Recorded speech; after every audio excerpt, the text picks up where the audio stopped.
వేదసే రఘునాథాయ నాదాయ సీతాయా పతయే నమః. అసలు ఈ శ్లోకం అనేటువంటిది ఎలాగ వచ్చింది రాముడికి అనంటే, ఒక్కొక్కరు ఒక్కొక్క రకంగా పిలిచేవాళ్ళటమ్మ.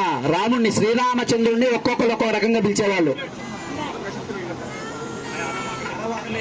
దయచేసి అరవద్దు. అసలు ఈ శ్లోకం గురించి పరమార్థం తెలుసుకున్నాం.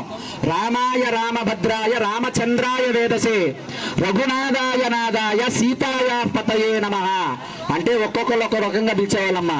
దశరథుడు రామ అని పిలిచేవాట, మరి కౌసల్య రామభద్ర అని పిలిచేది, మరి కైకేయి రామచంద్ర అని పిలిచేది. వశిష్ఠుడు అంటే ముని, వశిష్ఠుడు ఏమని పిలిచేవాడు? వేదసే అని పిలిచేవాడు.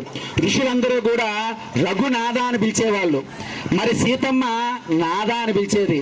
అయోధ్య వాసులందరూ కూడా మనమందరూ ఏమని పిలవాలమ్మా?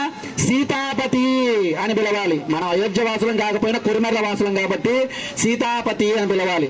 అందుకనే ఆయనకి చూడండి ఒక్కొక్కరు ఒక్కొక్క రకంగా రామాయ రామభద్రాయ రామచంద్రాయ వేదసే రఘునాథాయ నాదాయ సీతాయ పతయే నమః అంటే ఒక్కొక్కళ్ళు ఒక్కొక్క రకంగా పిలిచారు కాబట్టి ఈ శ్లోకం అనేటువంటిది ఏర్పడింది.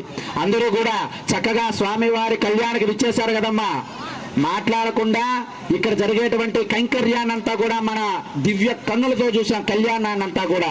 మరి ఇప్పటి వరకు కూడా జరిగినటువంటి జీలకర్ర బెల్లము మరియు మాంగళ్యధారణ, బ్రహ్మములుడు అంటారమ్మా. బ్రహ్మముడి కొంగుముళ్ళని బ్రహ్మముడి అంటారమ్మా. అంటే బ్రహ్మదేవుడు సాక్షిగా ఆ కొంగుముళ్ళు అనేటువంటిది ఏర్పరుస్తాం కాబట్టి బ్రహ్మముడి అంటారు. తర్వాత చక్కగా అక్షతారోపణ చేసుకున్నాం.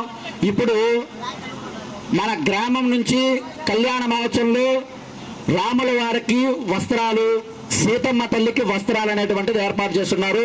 వాళ్ళు ఎవరో దయచేసి కొద్దిగా ముందుగా వస్తే ఇటు ఎదురుగా రండి అయ్యా, కిందకి ఎదురుగా రండి, ఇట పట్టుకొని ఎదురుగా రండి అయ్యా, కిందకి రండి, ఎదురుగా రండి, దంపతులుగా రండి. స్వామి వారికి ఇచ్చేటువంటి వస్త్రాలు మరియు అమ్మవారికి ఇచ్చేటువంటి వస్త్రాలు కూడా తీసుకొని